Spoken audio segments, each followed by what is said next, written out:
I still remember the first day I entered that old hostel building, the smell of damp walls, the sound of laughter echoing from faraway corridors, and the feeling of being completely out of place. My name is Joan, and I had just joined college in a big city far from my hometown. I came with dreams not just to study, but to build a better future for myself and my family. I was shy, simple, and honestly, a little naive. The hostel life was new to me. Everyone already seemed to know each other. They laughed, shared food, made jokes that I didn't understand. On that very first evening, while unpacking my few belongings, someone knocked on my door. It was Jack, tall, confident, stylish, the kind of person who instantly commanded attention. He smiled in a way that made me trust him. "Hey, you must be new. I'm Jack. Need any help?" That small moment felt like the beginning of a friendship I had always hoped for. I smiled and thanked him. Over the next few weeks, we started spending more time together, going to the cafeteria, walking to class, even studying late at night. But slowly, I began to notice something strange about the way he treated me. It began with small things, asking me to carry his books, clean his table, or bring food from the mess when he was too tired. I didn't mind at first. I thought, maybe that's just how close friends help each other. But soon, it became clear that I wasn't his friend. I was his helper. When others saw me doing his work, they laughed. They called me Jack's servant. It hurt, but I kept quiet. I didn't want to lose my only friend in the hostel. Every time I tried to refuse, he would smile and say, "Come on, Joan, don't be so sensitive. You know you're my brother." But his brotherly words were hollow. When exams came, I helped him with notes and assignments. He passed easily with grades higher than mine, and didn't even thank me. When I asked him for help with something, he pretended to be busy. Still, I forgave him. Maybe I was foolish, but I believed people could change. One night, everything changed. There was a small party in the hostel after the semester ended. Everyone was celebrating music, laughter, snacks, a bit of mischief. I stayed quiet in a corner, sipping tea, watching others dance. Then suddenly, I heard my name being shouted. Jack stood in the middle of the room, laughing loudly. "Hey everyone," he said. "Meet my assistant Joan, the servant. He'll do anything you ask. Just give him a command." The whole room burst into laughter. I froze. My face burned with humiliation. I wanted to disappear. That moment broke something inside me. That night, as I lay in bed staring at the ceiling, I made a silent promise to myself one day. Jack will regret this. I didn't know how or when, but I knew I would never forget that humiliation.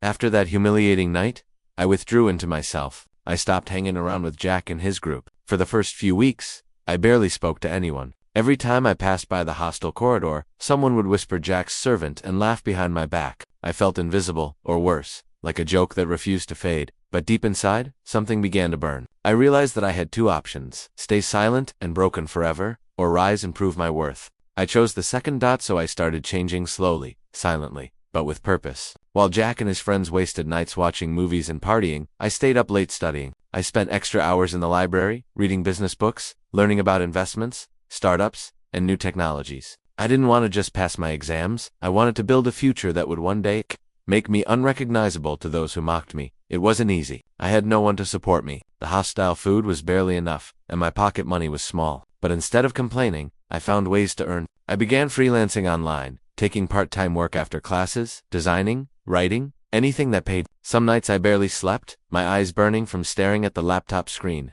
But I kept going. Meanwhile, Jack's arrogance only grew. He had no idea I was changing. He still treated me the same way, sending me messages like, "Can you print my assignment?" or "Can you bring my laundry?" I didn't refuse directly, but I stopped responding. Slowly, he began to realize I wasn't under his control anymore. One day, in class, the professor announced a college-level competition, Entrepreneur of the Year. Students had to present a startup idea. The winner would receive funding and mentorship from a top company.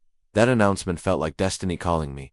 For 2 months, I worked relentlessly on my project, a digital platform to connect skilled freelancers with clients. It was inspired by my own struggle, people like me who had talent but no opportunities. I named it Risework. Jack also joined the competition with his team. I knew he would. He loved attention. His group laughed when they found out I was participating alone. "Joan can't even present properly," one of them said. "He'll probably fetch water for the judges." But I ignored them. I had something stronger than their mockery, a purpose. When the presentation day arrived, I stood on stage, hands trembling, but voice steady. I explained my idea with honesty, how I had lived through struggle, how people like me needed opportunities, and how my platform could change that. The audience was silent when I finished. Then, applause, loud, genuine, overwhelming. I saw the judges nodding, impressed. And among the crowd, Jack's fake smile faded. A week later, the results came. I won. The college newspaper printed my name and photo. Teachers congratulated me. Suddenly, everyone who once laughed at me started respecting me. Even Jack tried to act friendly again, pretending nothing had happened. But I remembered every insult, every command, every laugh. I didn't humiliate him back. I just smiled politely and said, "Thanks, Jack. You were my biggest motivation." He didn't understand what I meant. Not yet, because this was only the beginning of my rise. And the start of his fall. That was the night Joan, the silent boy, began to change. Success changes everything, not just how others see you, but how you see yourself. After winning the competition, I was offered a small investment to turn Rise work into a real business. At first, I couldn't believe it. Me, the boy who used to fetch coffee for Jack, was now signing contracts with investors and mentoring other students. I moved out of the hostel soon after that. I rented a small apartment and began to work full-time on my project. I hired a few students as part-time developers, designers, and marketers. Most of them were people who, like me, had been ignored or underestimated. Together, we built something strong. Months passed, and the platform started gaining users. Within a year, RiseWork became one of the most popular freelancing platforms in the region. Companies started contacting us for collaborations. Newspapers wrote articles about the young entrepreneur who built his dream from nothing. And then, one day, I saw Jack again. He was standing outside my office building, waiting for someone. His face looked tired, thinner than months past since Jack started working under me. Every morning, he would quietly walk into the office, avoid my eyes, and sit at the far end of the workspace doing the small, basic tasks he was assigned. He was no longer the proud, arrogant boy who once laughed at my clothes, mocked my dreams, and made me feel worthless. The fire of pride that once shone in his eyes was gone. Now, there was only quiet shame and maybe regret. At first I thought seeing him like that would make me happy, that it would give me satisfaction to finally watch the one who had humiliated me taste humility himself. But it didn't. It only made me realize something deeper. Revenge doesn't heal you, it teaches you who you've become. One afternoon, I was in my office reviewing a new partnership proposal. My assistant knocked gently. "Sir," she said softly, "Jack wants to meet you. It's urgent." I sighed, leaning back in my chair. "Send him in."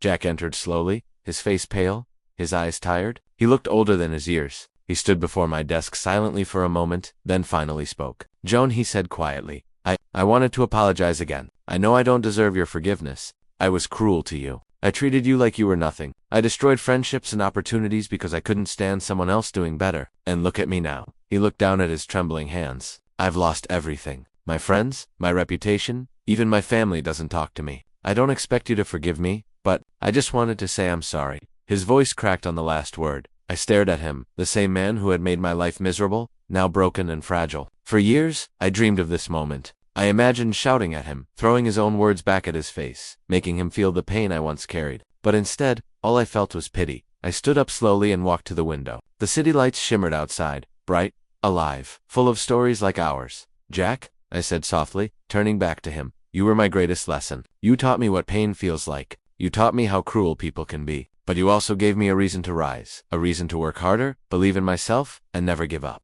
He lifted his head, tears in his eyes. "I don't hate you anymore," I continued, "because if I did, I'd still be your prisoner. You took my peace once, but I won't let you take it again. The truth is, I'm grateful not for what you did, but for what it made me become." Jack's lips trembled. You forgive me." I nodded. "Yes, but forgiveness doesn't erase the past, it just frees us from it." He nodded slowly, tears streaming down his face. "Thank you," he whispered, voice breaking. When he left my office, I sat back in my chair, staring out the window again. For the first time in years, my heart felt light, truly light. Revenge had brought me temporary satisfaction. Forgiveness had brought me peace. A few months later, Jack resigned. He said he wanted to move to another city and start over. I approved it immediately, wished him luck, and even gave him a small reference letter. He left quietly, without looking back. As for me, life moved forward beautifully. RiseWork expanded internationally, employing hundreds of people. I built a new life filled with compassion, not hatred. I helped students like me, the ones who were ignored, underestimated, or mistreated, to rise above their circumstances. And whenever I saw one of them struggling, I'd smile and say, "Don't fight to destroy them. Work to outgrow them. Your success will be your sweetest revenge." Years later, when I was invited to give a speech at my university, I ended my talk with these words: "Life will always bring people who try to break you. Some will laugh at you, others will doubt you. But remember, your pain can be your power. Don't chase revenge. Chase greatness, because one day, they'll see you shining, and that will be enough." The crowd stood up, applauding. In that moment, I finally understood my journey wasn't about Jack, or revenge, or pain.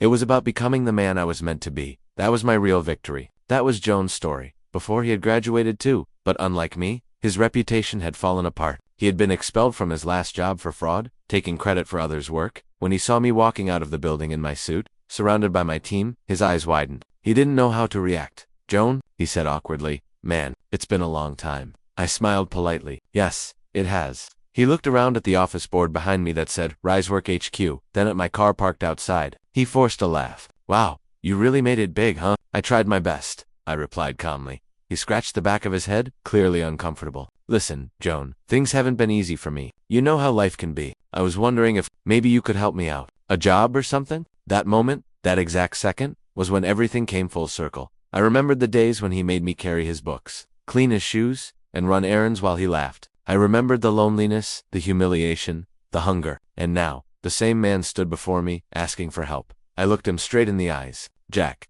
do you remember the time you made me clean your room while you sat on the bed and called me your servant?" He froze, his expression uneasy. "Ah, come on, man. That was just... Do you remember the night you embarrassed me in front of everyone? You said I wasn't fit to even talk to you." His voice broke. "Joan, I was stupid. I didn't mean any of that," I interrupted softly. "You were right, Jack. I wasn't fit to talk to you.